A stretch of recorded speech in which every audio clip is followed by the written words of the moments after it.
नमस्ते। जैसे कि पिछले वीडियो में बात हुई थी कि आज का टॉपिक होगा मूर्ति पूजा के बारे में, आइडल वर्शिप के बारे में, और हम लोग ये क्यों करते हैं। कई बार आप लोगों ने भी अपने बच्चों से या किसी न किसी से ज़रूर इस बारे में तर्क सुना होगा कि आप क्यों मूर्ति पूजा करते हो। तो उस बारे में मैं आपसे कहना चाहूँगी एक छोटी सी कहानी। अगर आपको लगे कि मैं जो भी आपको बोल रही हूँ वो आप उससे डिफ़र करते हैं तो प्लीज़ मुझे कमेंट्स में ज़रूर लिखिए। एग्री करते हैं तो भी लिखिए, और कोई और टॉपिक हो जिसके बारे में आप सुनना चाहें तो उसके बारे में भी ज़रूर चर्चा का विषय करके हम बात कर सकते हैं। मैं शेयर कर सकती हूँ जो मैं फ़ील करती हूँ।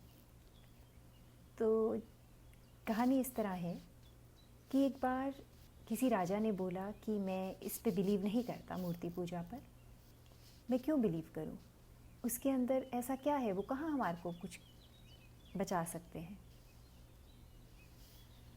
तो संत ने कहा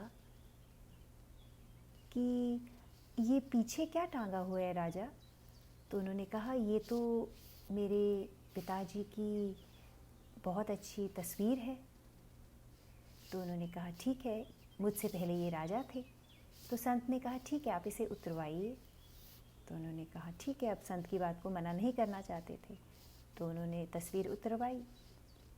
फिर उन्होंने कहा ऐसा कीजिए, आप इस तस्वीर के ऊपर अपना पैर रख दीजिए। तो राजा को बहुत गुस्सा आया। संत इस बात को देख रहे थे।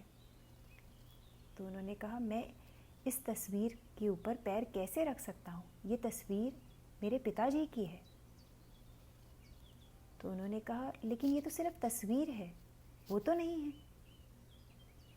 तो अब इसका मतलब स्पष्ट रूप में समझ गए होंगे कि हमारी आस्था, हमारा विश्वास मूर्ति पूजा में, मूर्ति में जान डालता है। जो लोग भक्ति करते हैं मूर्ति की, उनके लिए वो पत्थर नहीं है, उनके लिए वो साक्षात भगवान है जिससे वो बातें करते हैं, जिससे वो रिलेट करते हैं। जैसे राजा के लिए उसके पिता की तस्वीर थी, ऐसे ही भक्त के लिए मूर्ति होती है या भगवान की कोई तस्वीर होती है। वही जान होती है, भगवान उसी रूप में होते हैं। तो ये बात ये नहीं है कि हम पत्थर की पूजा कर रहे हैं, हम अपने आस्था, अपने विश्वास, उसकी पूजा करते हैं। हम भगवान को उसी में समेट लेते हैं, उससे रिलेट करते हैं। भक्ति की तो इतनी कथाएं हैं जिसमें बाल कृष्ण को कितने प्यार से जो पूजते हैं, उसको रोज़ नहला धुला के, कपड़े बदल कर, खाना खिलाना, सुलाना, पंखे से उनके ऊपर हवा करना कि गर्मी ना लगे। मूर्ति उतनी ही जीवित है जितनी आपकी आस्था है। अगर आप प्रसाद ऐसे सोच के खिला रहे हैं कि ये मूर्ति है, ये नहीं खाएगी, और कुछ लोग ऐसे सोच के खिलाते हैं कि ये खा लें, ये चख लेंगे और फिर जो मैं खाऊंगा वो अमृत होगा। कोई लोग फॉर्म की पूजा करते हैं, सगुण कहते हैं उसे, और कुछ निर्गुण की पूजा करते हैं। कोई किसी से बेहतर नहीं है, कनेक्शन है ईश्वर से हमारा। हर इंसान के लिए भगवान से कनेक्ट करने के लिए उसका निर्गुण फॉर्म होना बहुत मुश्किल है। लोग नहीं समझ सकते, हर इंसान नहीं समझ सकता। लेकिन जब हम उसे किसी रूप में देखते हैं तो हम उसको बहुत अच्छे से समझ जाते हैं। मिसाल के तौर पर अगर एक बच्चे को बोला जाए कि ये तुम्हारे ग्रैंडफादर की फ़ोटो है, और उसने ग्रैंडफादर को नहीं देखा है कभी, तो वो बात को समझेगा, वो रिलेट कर पाएगा उस पिक्चर से।